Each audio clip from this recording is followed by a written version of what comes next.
Halo, nama saya Bu Ika. Saya salah satu pengurus dari Omah Kopi Mandiri di Tulungagung.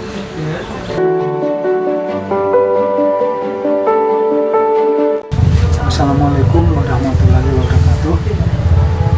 Perkenalkan, nama saya Hadi Supremo dan di Omah Kopi Mandiri saya sebagai sekretaris.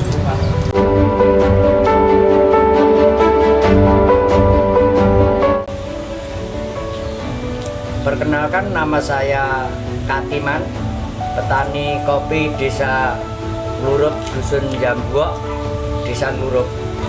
Kula menika termasuk pengurus petani kelompok. Omah Kopi Mandiri berdiri pada tanggal 24 Desember 2016 dengan visi meningkatkan nilai ekonomi dari hulu sampai hilir pelaku usaha kopi. Jadi kami beranggotakan mulai dari petani, pengrajin kopi, sampai stakeholder yang terlibat dalam industri kopi. Omah Kopi Mandiri berdiri karena memang satu adalah adanya potensi yang ada di wilayah hulu, terutama di daerah Sendang, Kecamatan Sendang, Kabupaten Tulungagung. Di sini dari zaman Belanda itu ada komoditi kopi dan teh yang akhirnya yang kami temukan ada pohon kopi lama itu memang membuktikan bahwa di sini ada potensi untuk pengembangan kopi. Banyak sekali kendala yang dihadapi karena memang satu, komoditi ini dulu memang tidak terlalu menjadi pusat perhatian karena memang harganya yang sangat rendah, sehingga petani itu malas untuk bertanam kopi. 2016 masih di harga 16.000 per kilo, jadi sangat kecil sekali nilainya. Untuk meyakinkan masyarakat bertanam kopi itu menjadi cukup sulit gitu. Kami harus membuktikan bahwa dengan mengolah menjadi satu produk yang berkualitas bagus akan meningkatkan nilai ekonomi yang ada di kopi, dan ini memang tidak mudah karena harus meyakinkan petani satu, kemudian mengolah sumber daya manusianya supaya bisa memproduksi kopi dengan kualitas premium. Iya, kenapa bisa disupport oleh Bank Indonesia? Dulu memang saat itu Bank Indonesia sedang mencari binaan di komoditi kopi, karena memang komoditi kopi ini menjadi satu komoditi pengendali inflasi untuk Bank Indonesia ya. Jadi waktu itu kami ikut seleksi dan terpilihlah kami menjadi satu mitra binaan Bank Indonesia. Iya, strategi pemasarannya kami secara offline dan online.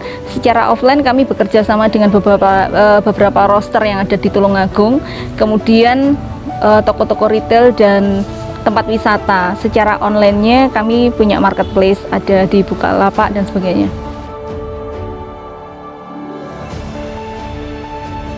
Pencapaian yang sudah kami raih, jadi yang untuk biji Arabica itu kami sudah meneliti, mengirim sampel untuk diteliti, ternyata kami alhamdulillah skornya di atas 80 ya, jadi artinya bahwa di sini bisa dikembangkan specialty kopi untuk wilayah Tulungagung. Kemudian untuk Robusta kami termasuk dalam 6 besar Robusta terbaik di Indonesia dalam Festival Kopi Nusantara 2020 yang diadakan oleh Bank Indonesia DKI. Pertama-tama sebelum saya bergabung itu kan ada penyuluhan dari Bank Indonesia masuk, kalau tidak salah itu tahun 2016. Nah setelah itu dari BI itu ada pembinaan masalah kopi, dan saya juga ikut mengikuti itu, pembinaan itu sangat senang. Nah setelah itu tahun 2017 BI mendatangkan bibit. Saya betul menanam, tapi cara penanam belum paham bener, karena pokoknya nanam gitu aja. Nah setelah adanya BI masuk, diadakan pelatihan di setiap perkebunan kopi, kita juga ikut mendatangi beberapa bulan yang lalu. Kalau Omah Kopi terutama yang digalakkan kopi Arabica, Mbak. Tapi kalau saya sebelumnya kita tanam Robusta dan Excelsa.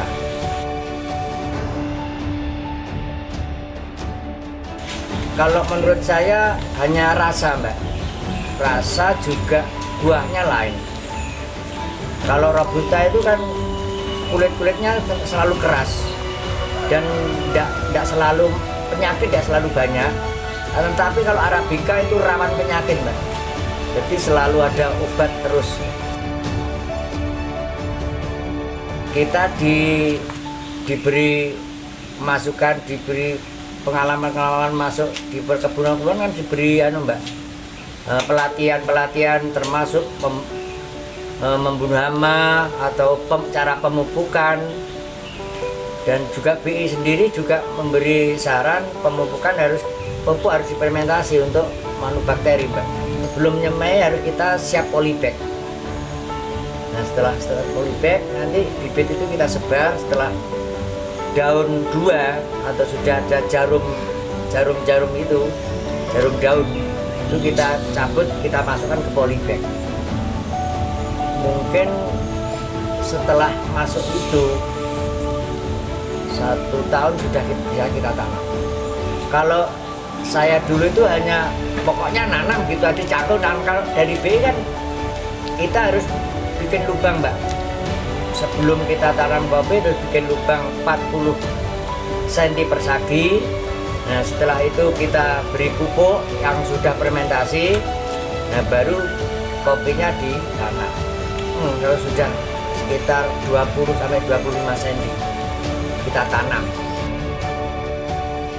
Kalau sebenarnya kalau 1 hektar itu membutuhkan 1.500 itu standarnya.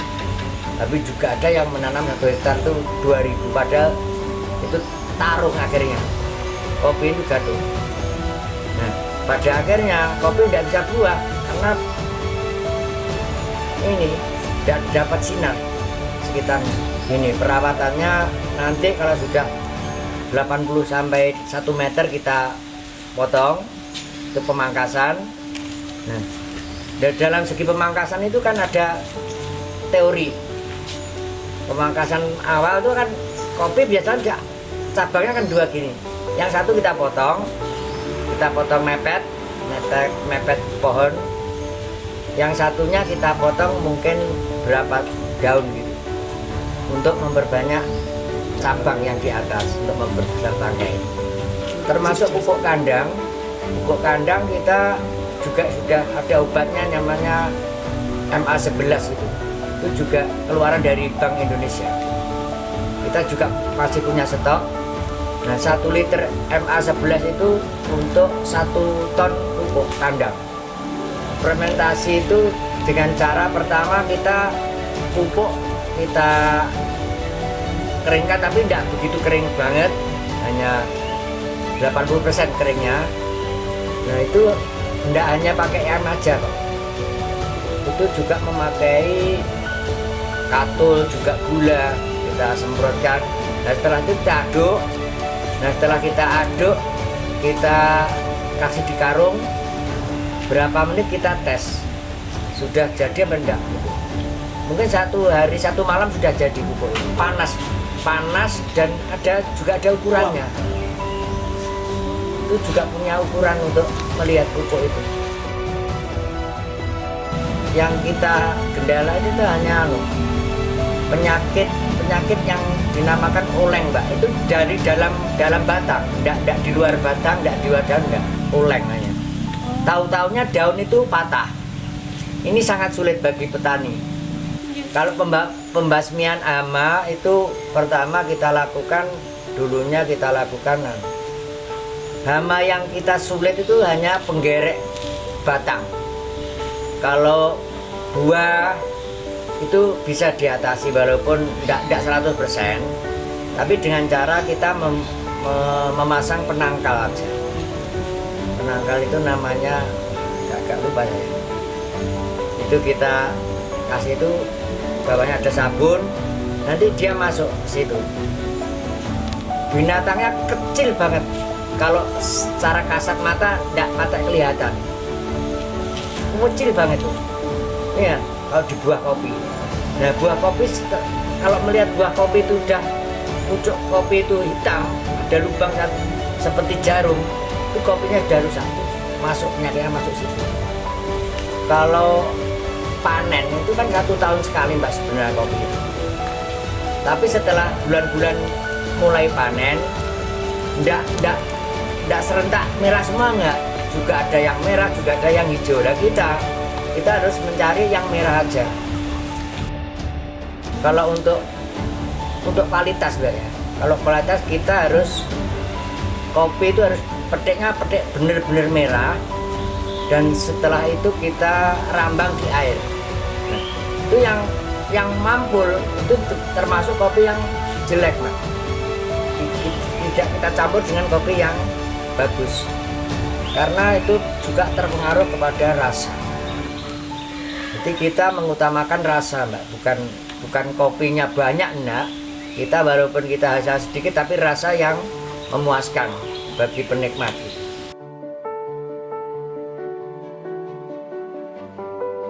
Kalau itu adalah proses itu ada yang natural, ada yang honey proses, juga ada yang full wash. Kalau honey proses itu kan kita harus setelah petik kita pecah kulit, itu kita jemur. Kalau yang natural itu petik, begitu setelah petik kita jemur langsung, itu natural. Mungkin ya perbedaannya, kalau natural itu agak lama penjemurannya, tapi kalau yang honey itu cepat karena kulit carinya sudah hilang. Tapi ada yang termasuk bubus itu setelah kita petik, kita seleb pecah kulit, itu kita rendam 36 jam dalam, dan setiap 6 jam sekali kita ganti air kalau itu airnya tidak langsung mengalir.